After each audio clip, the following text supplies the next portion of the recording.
And so he decided to take things in his own hands, and he killed President Lincoln. This is another book on crisis. This is really rare. This is actually an embarrassment to the guy who wrote it during the Second World War, so there are very few copies that are presentation copies. This is a presentation copy, a soldier's edition of Mein Kampf, and it is autographed by Der Fuhrer here.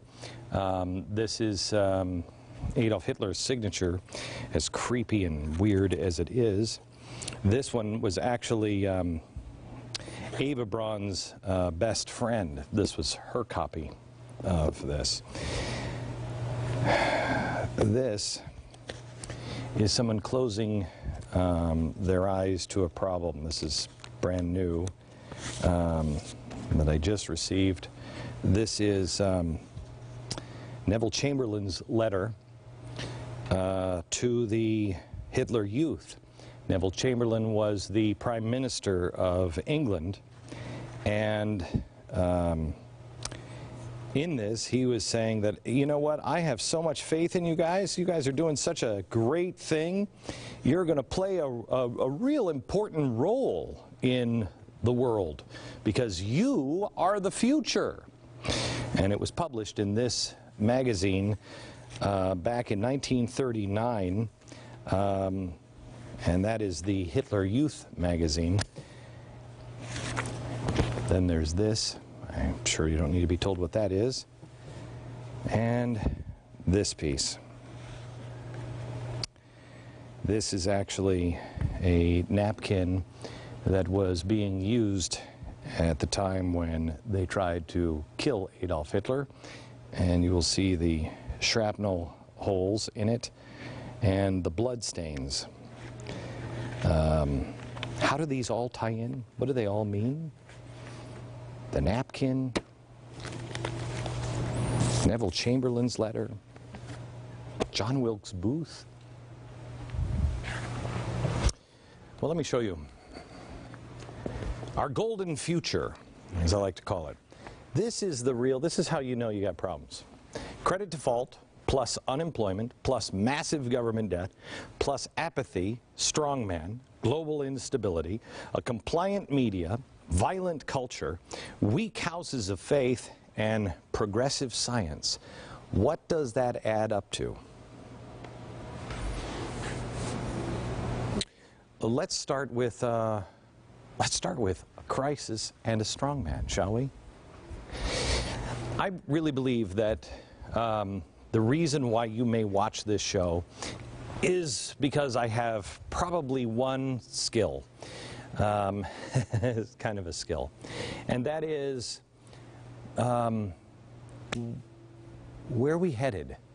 What's on the horizon? What is the future? What does the future hold? I think that's my one skill.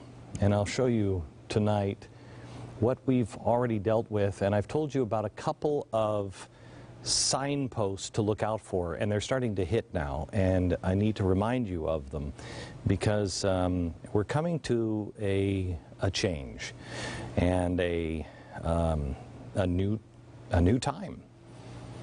Where are we? Well, we're in a time of crisis. What happened in New York yesterday was pretty revealing. And it's a place you can set your watch to. Everybody was shocked that Mayor Bloomberg's soda ban was shot down by a state judge. They were shocked. I actually was too. But shouldn't we be more shocked that the mayor of America's largest city was trying to mandate your personal diet? He went on to say over the weekend that we probably shouldn't mandate exercise. What?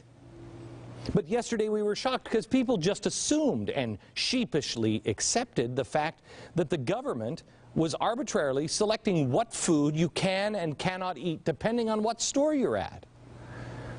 And what's disturbing is a lot of people will say, it's just soda, it's a big deal. What's a big deal? But it's not about soda.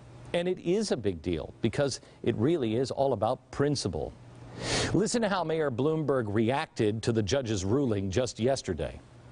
I've got to defend my children and you and everybody else and do what's right to save lives. Obesity kills. There's just no question about it. This is not a political capital thing. This is just one human being to another. This is what we've got to do. We have a responsibility as human beings to do something, to save each other, to save the lives of ourselves, our families, our friends, and all of the rest of the people that live on God's planet.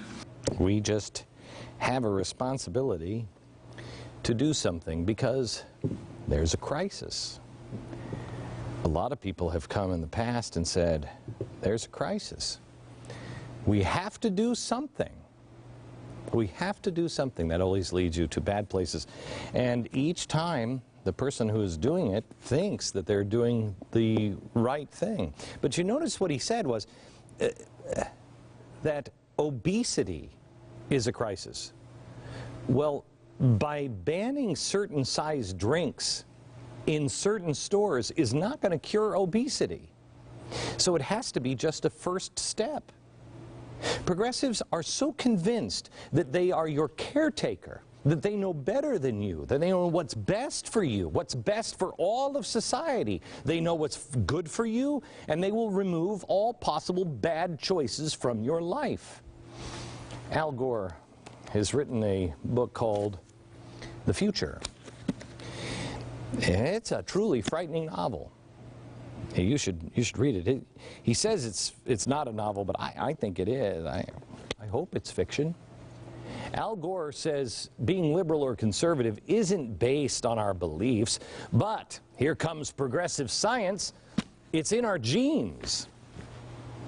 The scientists now know that there is in human nature a divide between what we sometimes call liberals and conservatives, and it gives an advantage, you can speculate, to the human species to have some people who are temperamentally inclined to try to change the future and experiment with new things, and others who are temperamentally inclined to say, hey, wait a minute, not too fast, let's make sure we don't do anything rash here. Right, got it. We're just born differently. Cass Sunstein calls it choice architecture. You're free to choose. We've just narrowed down the options just a little bit. The progressive fixation on being the one who knows best eventually bleeds into every area of your life and even life itself. And gradually, life transitions from sacred to scrutinized. Al Gore, in The Future. Let me tell you just a couple of things in it that he writes. He says, we have the opportunity to weave the fabric of life itself, alter the physical form, the traits, the characteristics, and properties of plants and animals and people, to seize active control over evolution, cross ancient lines dividing species, and invent entirely new ones never imagined in nature. We can't handle sugar, but we can invent new species. We can alter human beings, the very structure of human beings. He goes on to talk, I love this chapter, the reinvention of life and death. And in it, he talks about precision healthcare in here, but he also talks about the digitization of life.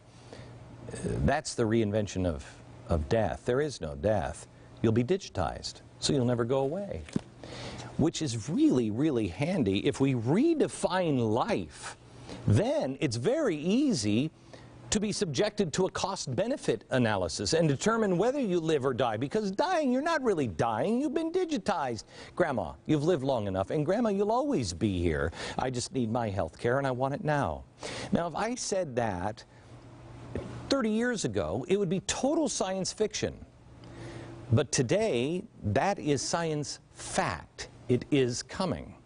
And that opinion can be found in people like Al Gore and others in the past, but also those who control the future. New York Times writer Paul Krugman recently admitted the former lie of the year, which was the death panels, wasn't actually a lie after all. Watch.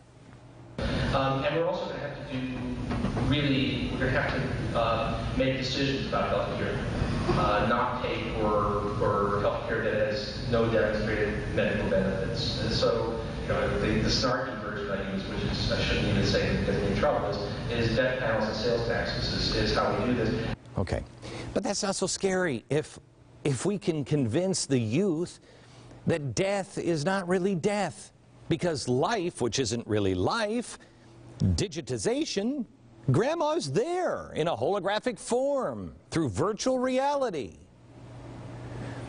Now the argument is being made that if you're costing society money, hey, it's just your time to go. And because of how we've trained our youth to be immune to violence and death through video games and Hollywood and through universities, everything else, we've already assured resistance to the snuffing out of life will be minimal. This is especially dangerous ground to be walking on because others have had this idea before. These people may have implemented it, but it was the progressives in America that really did all the heavy lifting. And what caused this? What caused Mein Kampf? What caused this? What caused John Wilkes Booth to say, we have a crisis? What was the crisis all about? They'll say it was states' rights, but it wasn't. It wasn't states' rights. It was slavery. And why was slavery such a crisis?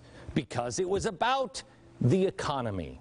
When an economy becomes fragile, boy, oh boy, you start to have trouble. And people can brush that thread of extremism. You can brush it off all you want. You can say it'll never grab hold here in America. Well, it already has, and we've shown it to you in the past. But it's not here yet because of something I will show you with an orange later on in this program. We're still riding that bubble, but we're about to have that bubble pop. What happens when the joyride in a stolen car comes to an end and reality sets in? To get to the answer, I just have to show you something that I found from an Australian news source.